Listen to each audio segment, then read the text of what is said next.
Pat Riley shocked us all by finally making a move before the NBA trade deadline, acquiring the guard from Charlotte, Terry Rozier. But my question to you, do the Miami Heat need to make another trade to help bolster this Heat roster and rotation? If you think they do, type Y. If the Heat are fine with their current roster, type N, and let's jump into today's video.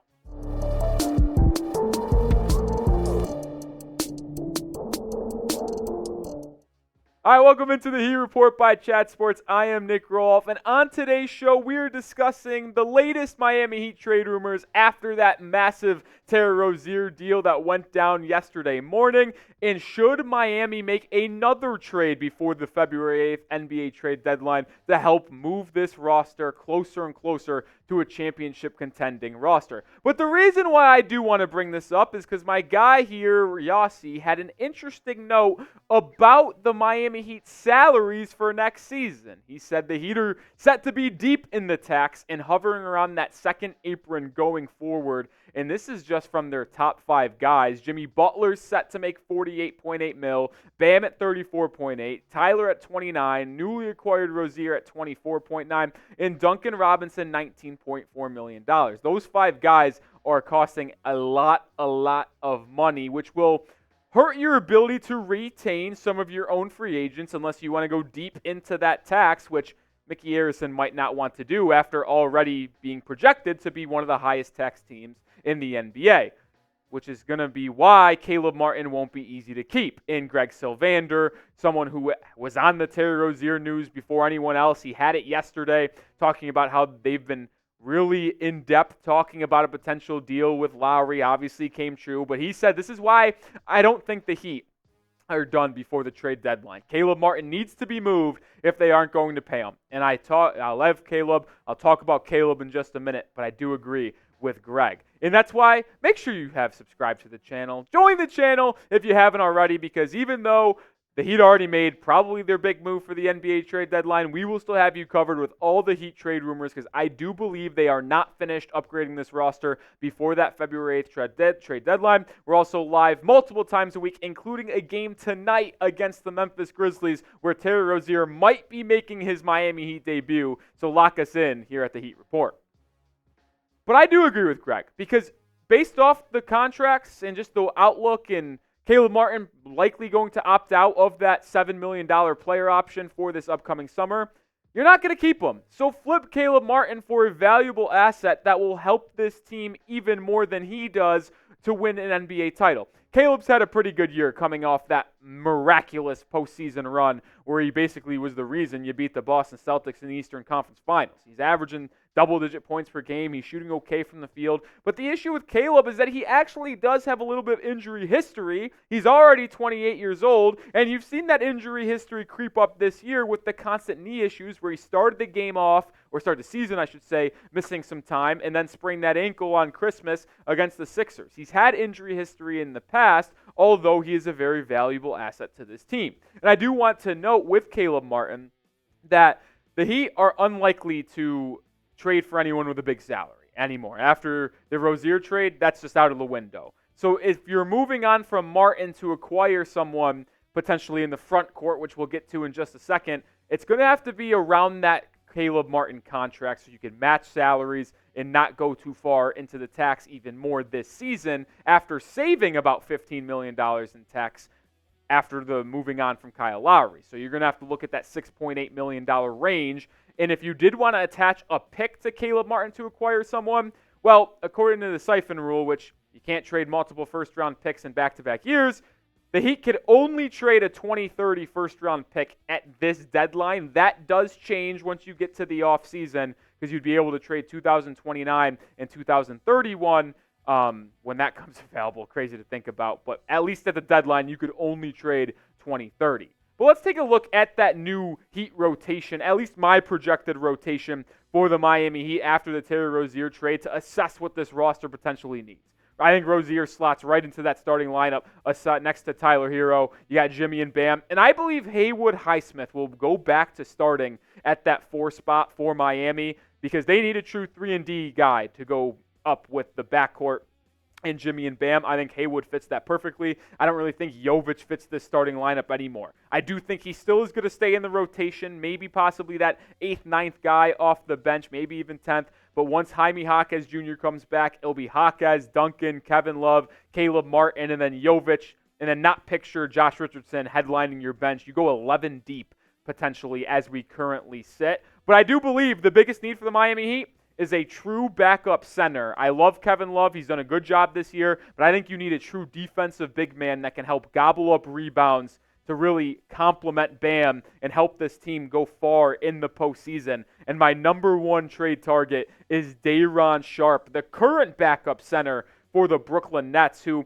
they've struggled, and I do think they'll end up selling at the deadline, and maybe Day'Ron Sharpe can be up for grabs. They already have Nick Claxton. Would they hold on to a backup center in Brooklyn? It's a hard question to ask yourself, but Sharpe's been terrific for the Nets this year. He's played in 37 games, and he plays 16 minutes a night, which is all you're going to ask for whoever you trade or whoever you want to be the backup center to Bam Adebayo. All you need is 14 to 16 minutes a night because Bam's going to play the rest of 32, 34 minutes. But Sharpe's able to be productive in those minutes, averaging 7 rebounds a contest, which is huge, by the way. I love the fact he can rebound the basketball and be a difference maker inside the paint in those limited minutes played. He's only making $2.5 million a year right now. I think Sharpe is my number one guy because of how cheap he is. He's still relatively young, and he's still under contract for the next 2 to 3 seasons, which could make him a long-term option for Miami to help this roster now and also be the backup center for Miami for years to come. 3 more trade targets to get to, but just in a second, I want to tell you all about Factor Meals. Go to factormeals.com/NBAchat50 and use code NBAchat50 to get 50% off. Forget frantic lunch preps and rush dinners with Factor. Their 2-minute meals are your secret weapon in the new year. Fuel up fast with restaurant-quality meals, all delivered right to your door. Factor also now offers loads of snack options like breakfast, smoothies, juices, more snacks, and more to keep me going no matter what's on the schedule. So head to factormeals.com/NBAchat50 and use code NBAchat50 to get 50% off. That's code NBAchat50 at factormeals.com/NBAchat50. Get that 50% off right now. I'm going to put that link and promo code in the description and comments of today's video. Another center, Nic Richards, backup center in Charlotte, which is a fascinating idea.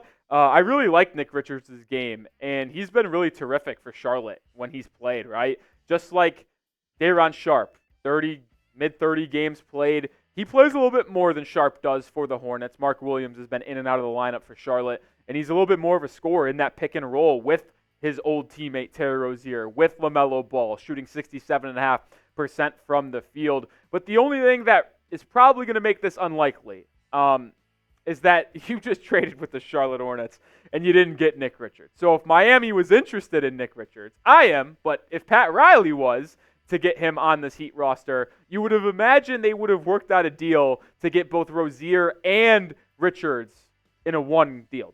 I don't see a way that Miami goes back to Charlotte, to that front office, and says, yeah, I know we traded for Terry a week ago or 2 weeks ago, but we also want Nic Richards too. No, they would have probably done it in one trade. So it's a little bit unlikely that Nic Richards ends up in the 305, but he would be a fantastic addition to this Heat roster as a backup center, just like Day'Ron Sharpe would be.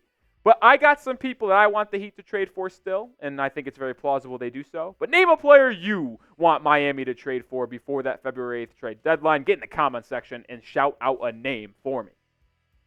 We'll stay with the center theme, and we'll go to Orlando, a little friends up north, if you will. Wendell Carter Jr., the former first-round pick. And this one's a little bit tricky, but he's also the most talented player on this list. He's only playing 18 games. He's really struggled to stay on the court for Orlando, and there's also rumors of the Magic looking to shop Carter as well. But he's the most dynamic offensive player that we're going to talk about on today's video that we could trade for, because he can space the floor as a backup center. He can defend the rim. Shooting 43.5% from three is just terrific, which just allows you to have overly spaces. Imagine you go to the bench for 10 minutes a night, and you have both Kevin Love and Wendell Carter Jr. in, you'd be able to gobble up rebounds, but also have 5 guys that can space the floor and run a 5-out system, which could allow Terry Rozier and Tyler Hero or Jimmy Butler to attack the rim, get to the cup, draw fouls in one-on-one situations, and if they double you, you can kick it out and have multiple guys that can knock down the three-point shot.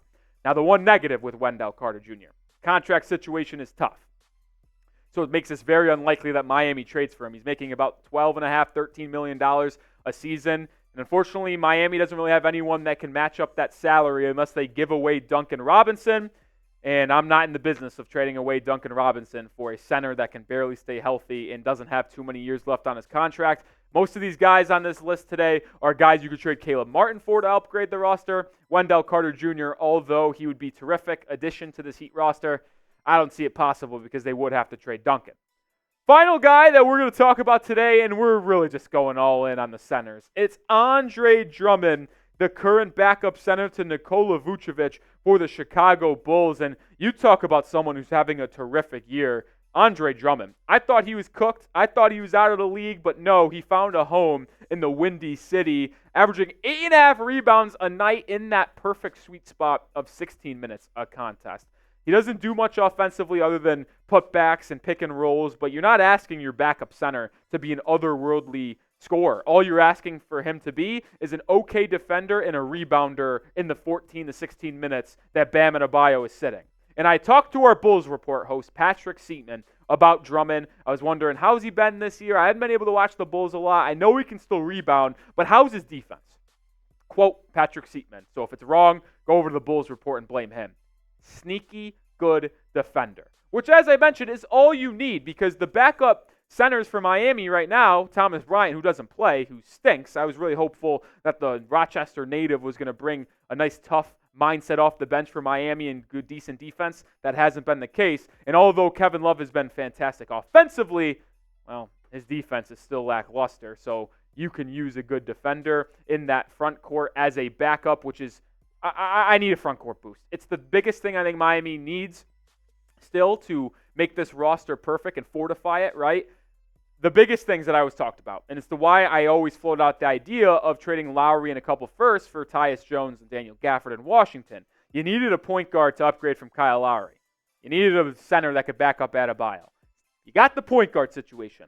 Let's still go grab a center. One of those 4 guys I named could possibly be a good fit. But make sure you do subscribe because we're going to talk more trade rumors leading up to that February 8th trade deadline. We'll have you updated because I'm telling you what, the rumors will not slow down. And hopefully Pat Riley, who made the first trade for an outward person coming into the roster, he's traded people away, but not people coming into the roster. First time in 3 years. Let's see if he makes another one before that February 8th trade deadline. I'll see you on the next video. Go Heat.